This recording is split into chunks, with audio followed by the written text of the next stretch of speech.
19ஆம் சங்கீதம் 57ஆம் வசனத்தை வாசிக்கலாமே. கர்த்தாவே, நீரே என் பங்கு, நான் உமது வசனங்களை கைக்கொள்வேன் என்றேன். என்னவா? கர்த்தாவே நீரே என் பங்கு, நான் உமது வசனங்களை கைக்கொள்ளுவேன். யார் பங்கு? யார் பங்கு? கர்த்தாவே நீரே எனக்கு பங்கு. பங்குனா என்ன சொல்லுவான்? ஒரு பொருளில் பாதி தான் என்ன சொல்லுவான்? பங்குன்னு சொல்லுவோம். அப்புறமா சகோதரர்கள் 2 பேரை பார்த்துட்டு என்ன சொல்லுவாங்க? பங்குன்னுவாங்க. என்ன பங்கு? பங்காளி. பங்காளியை வந்து பங்குன்னு சொல்லுவாங்க. அப்போ பங்குனா ஒரு பொருளை 2 பேர் ஷேர் பண்ணுறது தான் ஒரு பங்கு. சரி, இது நம்ம பார்க்க போகிற காரியம் என்னென்னா, மரியாளும் மாத்தாளை குறித்து நம்ம பார்க்க போகிறோம். மரியாளும் மாத்தாளும் அந்த வசனத்தை வாசிக்கலாம். முதலாவது லூக்கா எழுதின சுவிசேஷத்தை நம்ம வாசிக்கலாம். 10ஆம் அதிகாரம் 38 வாசிக்கலாம். பின்பு அவர்கள் பிரயாணம் போகையில் அவர் ஒரு கிராமத்தில் பிரவேசித்தார். அங்கே மார்த்தாள் என்னும் பேர் கொண்ட ஒரு ஸ்திரீ அவரை தன்னிடத்தில் தன் வீட்டிலே ஏற்றுக்கொண்டாள். கீழவாசி. அவளுக்கு மரியாள் எண்ணப்பட்ட ஒரு சகோதரி இருந்தால். அவள் இயேசுவின் பாதத்தருகே உட்கார்ந்து அவருடைய வசனத்தை கேட்டு கொண்டிருந்தாள். என்னவா? மாத்தாள் மரியாள் 2 பேரும் இருக்காங்க. மாத்தாள் வந்து என்ன பண்றாள்னா, இயேசுராஜா அந்த கிராமத்துக்கு வருகிற வேளையில் அவங்கள தன் வீட்டுக்கு அழைத்து கொண்டு வருகிறார். மரியாள் என்னப்பட்டவள் மாத்தாளுடைய சகோதரியாக இருக்கிறாங்க. அப்போ 2 பேரும், அவங்க 2 பேருக்குள்ளே என்ன வித்தியாசம் காணப்பட்டது? யாருன்னா சொல்ல முடியுமா? மாத்தாளுக்கும் மரியாளுக்கும் என்ன வித்தியாசம்? மாத்தாளுக்கும் மரியாளுக்கும் என்ன வித்தியாசம்? 2 பேரும் பெண்ணு தானே, அப்படி தானே? ஹல்லேலூயா. மாத்தாளும் மரியாளும் வந்து 2 பேரும் சகோதரிகள். ஆனால் 2 பேருக்குள்ளே இருக்கிற ஒரு வித்தியாசத்தை நம்ம காண போகிறோம். 2 பேரும் வந்து ஊழியம் செய்கிறார்கள். ஹல்லேலூயா. 2 பேரும் என்ன பண்ணுறாங்க? ஊழியம் செய்கிறாங்க. சரி, மாத்தாள் என்ன ஊழியம் செய்தால், மரியாள் என்ன ஊழியம் செஞ்சாள்? மாத்தாள் வந்து தேவ பிள்ளைகளுக்காக ஊழியம் செய்தால், மரியாள் வந்து தேவனுடைய வார்த்தைக்காக, அவருடைய சத்தியத்திற்காக நிற்கிறவள் தான் இந்த மரியாள். அப்போ மாத்தாளும் மரியாளும் என்ன பண்ணுறாங்கன்னா, மாத்தாள் என்ன பண்ணுறா, பல வேலைகளை செய்து சோர்ந்து போயிட்டு இயேசுராஜா இடத்துல போயிட்டு, நான் மட்டும் கஷ்டப்படுறேன், என் சகோதரி வந்து எனக்கு ஹெல்ப் பண்ண தேவை சொல்லுங்க அப்படின்னு சொல்லிட்டு சொல்கிறாங்க. ஆனால் இயேசுராஜா சொல்கிறாரு, கீழே 42 வாசிங்க. தேவையானது ஒன்றே, மரியாள் தன்னை விட்டு எடுபடாத நல்ல பங்கை தெரிந்து கொண்டாள் என்றார். தேவையானது ஒன்றே, மரியாள் தன்னை விட்டு நல்ல பங்கை தெரிந்து கொண்டார். நல்ல பங்குன்ற வந்து வேத வசனத்தை அது தேவ சமூகத்தில் உட்காந்து கேட்கும்போது, தேவனுடைய பாதத்தில் உட்காந்து கேட்குறார். இந்த மரியாள் நல்ல பங்கை தெரிந்து கொண்டால், மாத்தாள் கெட்ட பங்கை தெரிந்து கொண்டாளா? அப்படி கிடையாது. ஆனால் மாத்தாளுக்குள்ளே இருக்கிற ஊழியத்தை மரியாள் செய்ய முடியாது. மரியாள் இருக்கிற ஊழியத்தை மாத்தாள் செய்ய முடியாது. இப்போ நல்லா ஒரு பாடுவாங்க, ஆனால் அவங்களுக்குள்ள அந்த பாட்டு தாளந்து இருக்கும். சில பேருக்கு யாருக்கோ ஒருத்தருக்கு வந்து 2த்தையும் கொடுப்பாரு. ஆனால் இந்த சில பேருக்கு வந்து நல்ல வேத வசனத்தை நல்லா வாசிப்பாங்க, அவங்களுக்கு அந்த பங்கு. பாடலுக்கு ஒரு பங்கு. அப்போ மாத்தாளுடைய பங்கு என்னன்னா, தேவ பிள்ளைகளை விசாரிக்கிறவர். அப்போ அந்த வசனத்தை நம்ம வாசிக்கலாம், மாத்தாளுடைய காரியத்தை.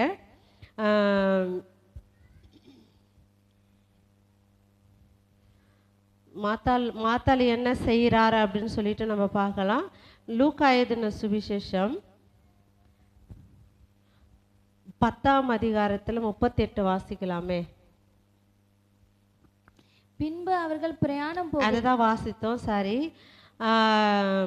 22 லூக்கா 22 27 வாசிக்கலாமே.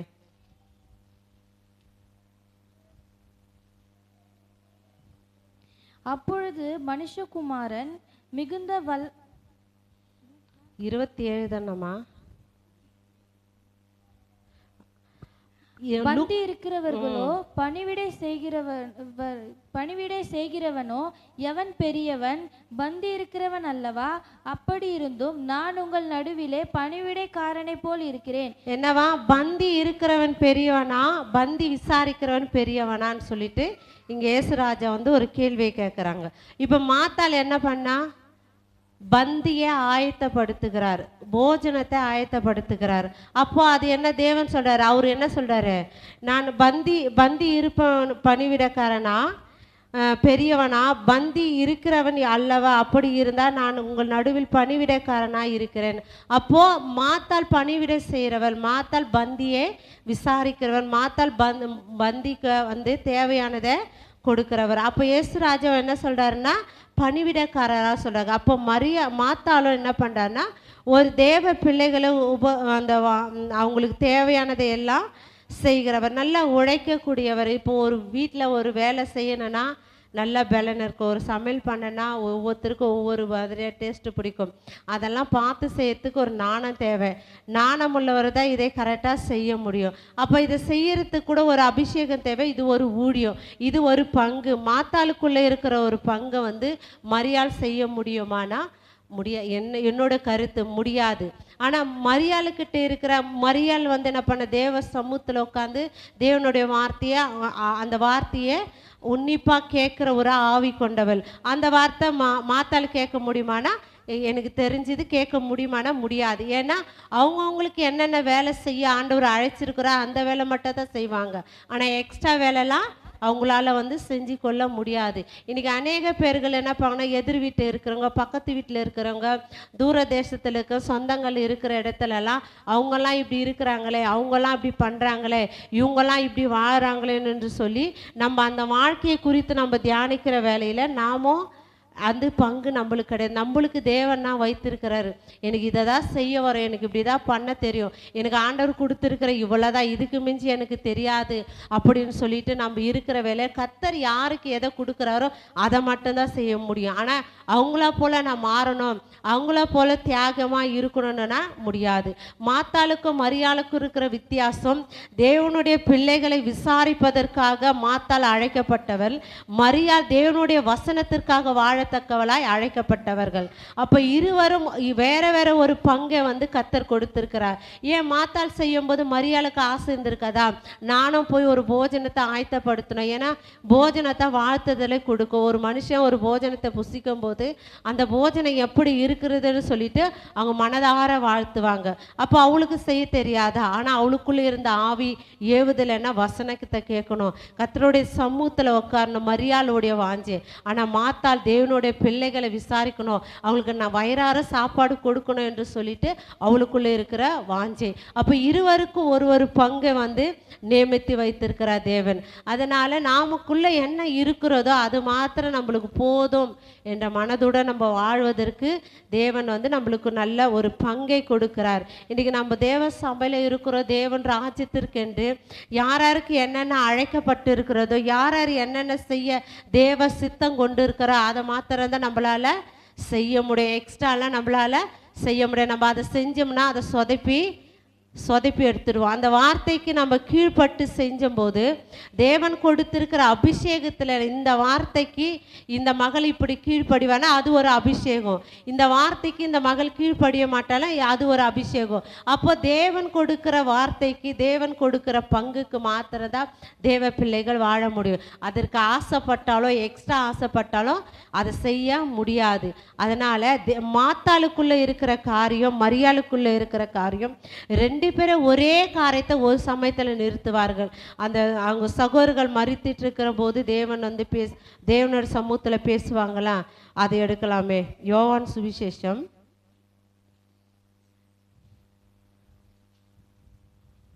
11ஆம் அதிகாரம் 1 வாசிக்கலாமே. மரியாளும் அவள் சகோதரியாகிய மார்த்தாலும் இருந்த பெத்தானியா கிராமத்தில் உள்ளவனாகிய லாசரு என்னும் ஒருவன் வியாதிப்பட்டிருந்தான்.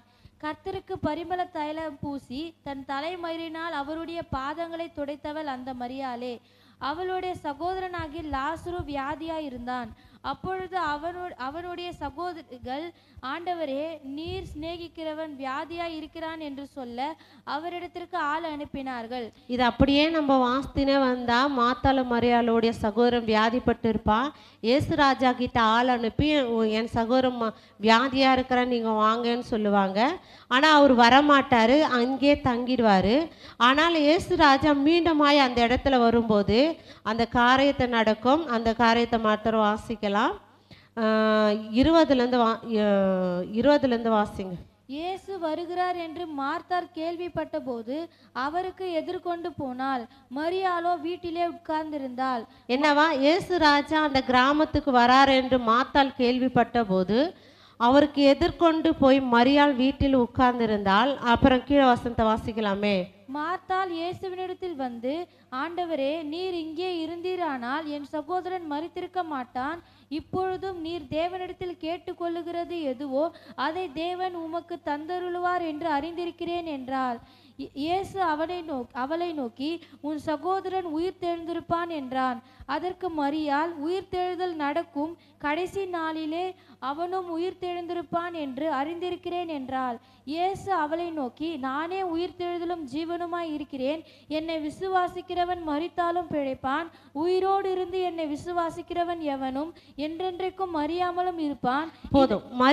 மாத்தாள் என்ன பண்ணா, இயேசு ராஜா வருகிறதை கண்டு அவருக்கு ஓடி போய் அவருடைய பாதத்துல விழுந்து, நீ இங்க இருந்திருந்தா என் சகோதரன் மரித்திருக்க மாட்டாரே என்று சொல்லி ஆண்டவர் சமூகத்துல விண்ணப்பம் பண்ணுகிறாள்.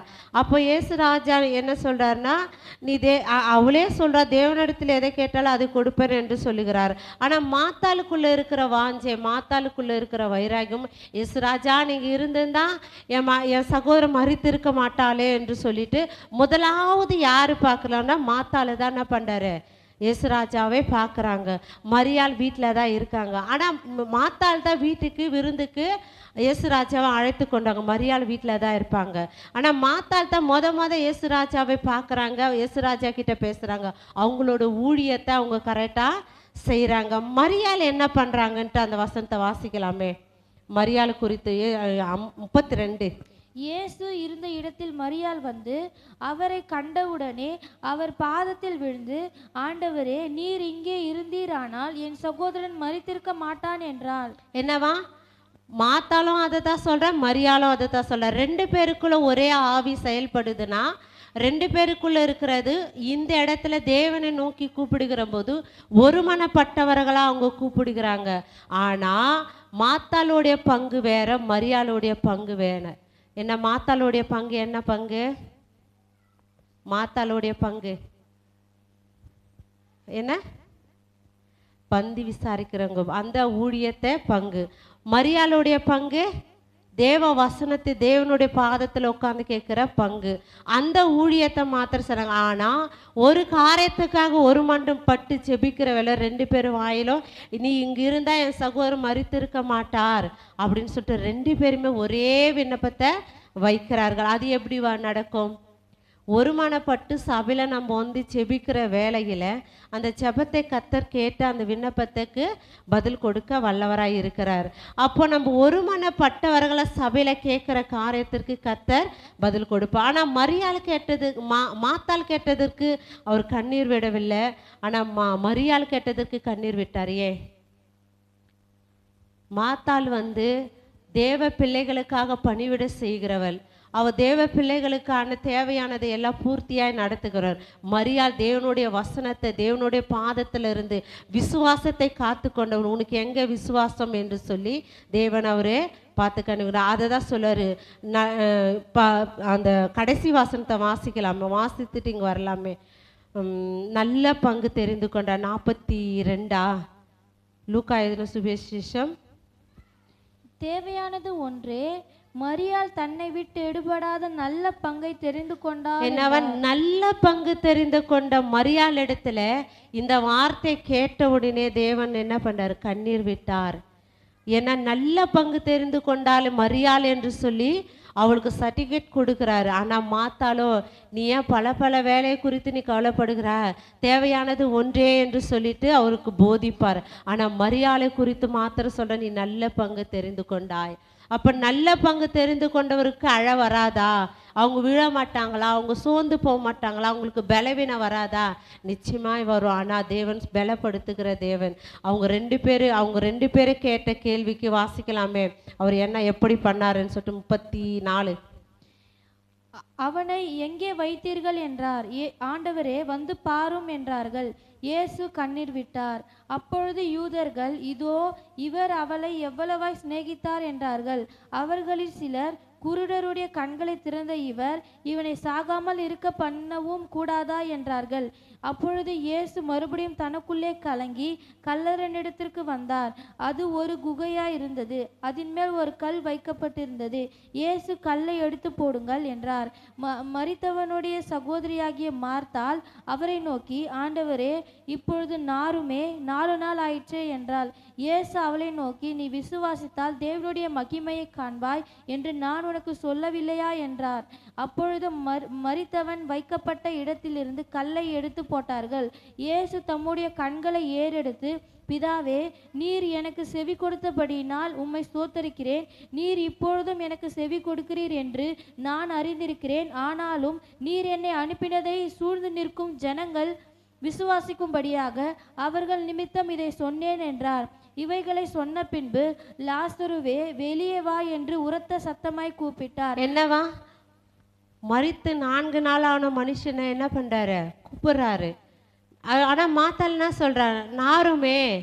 ஆனா அவன் மாம்சத்துக்குரியான காரைகள் மாத்திரம், மனுஷனோட தேவைக்கு மாத்திரம் அவ ஊழியம் செஞ்சதுனால நாருமே என்று சொன்னான். ஆனா மரியாள் எதுவும் ஒரு வார்த்தையும் சொல்லலை. அதனால தான் மரியாளுக்குடைய பங்கு என்னவோ அதை தான் அவளால் செய்ய முடியும். மாத்தாளுக்குடைய பங்கு என்னவோ அதை தான் செய்ய முடியும். இது ரெண்டத்தையும் மாற்றி செய்ய யாராலும் அவங்களால முடியாது. இன்றைக்கு நாம் கூட ஒரு கற்றுக்க வேண்டிய ஒரே ஒரு காரியம் என்ன காரியம்னா, நம்மளுக்கு என்ன இருக்குதோ அதை மட்டும்தான் நம்மளால் செய்ய முடியும். எந்த மனுஷன் நம்மளை திணித்தாலும் அது செய்ய முடியாது. யார் எப்படி சொன்னாலும் கர்த்தர் அந்த இருதயத்துலேயும் சரி செயல்லையும் தேவன் இடைப்பட்டாதான் அதை செய்ய முடியும். நீ இப்படி செஞ்சால் நல்லா இருக்குமே அப்படின்னு சொல்லுவாங்க.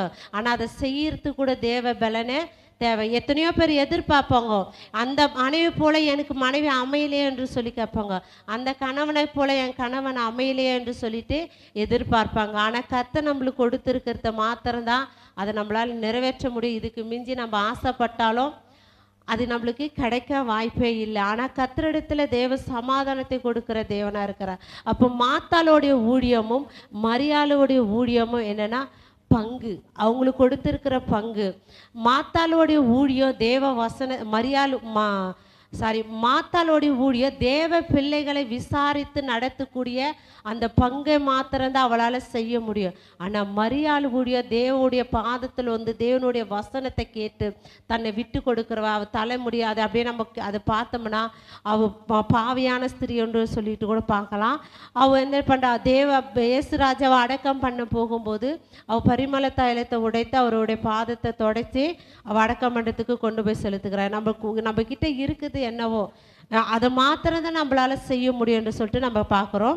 அந்த இன்னொரு வசனத்தை கூட வாசிக்கலாம். நிறைய வசனங்கள் உண்டு, ஆனால் நான் அதை எதையும் சொல்லலை. ஒரே ஒரு வசனத்தை மட்டும் வாசித்து முடிக்கலாம்.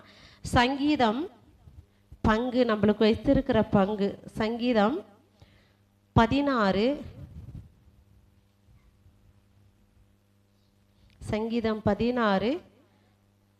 5-6 வாசிக்கலாமே. கர்த்தர் என் சுதந்திரமும் என் பாத்திரத்தில் பங்குமானவர். என் சுதந்திரத்தை தேவரீர் காப்பாற்றுகிறீர். என்னவா? எனக்கு அவரு தான் பங்கு.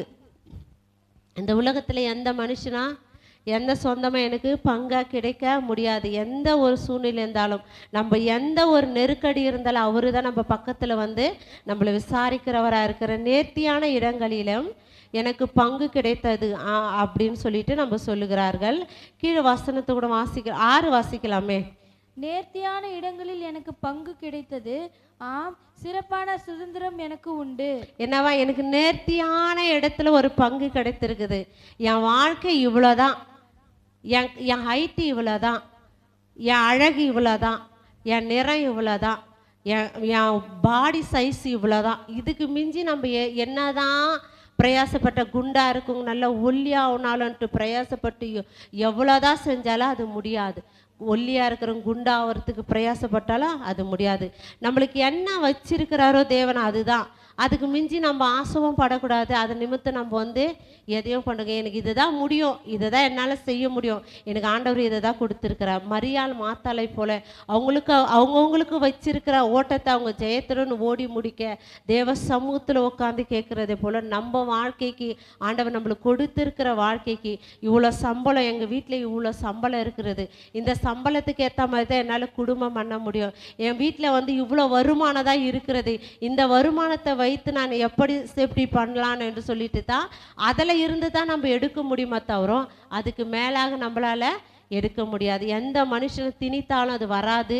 நீ என்னதான் ஓடி ஓடி உழைச்சி அதை சேர்த்து வைக்கினாலும் அது கிடைக்காது. தேவன் கொடுத்துற அவனுடைய கிரியத்தக்கதான அளவு தான் நம்மளுக்கு தேவன் கொடுக்கிறார். உன் வாழ்க்கையில் இவ்வளோதான் தேவன் கொடுத்துருக்கிறாருன்னா அந்த வாழ்க்கை தான் நிறைவேற்ற முடியும்.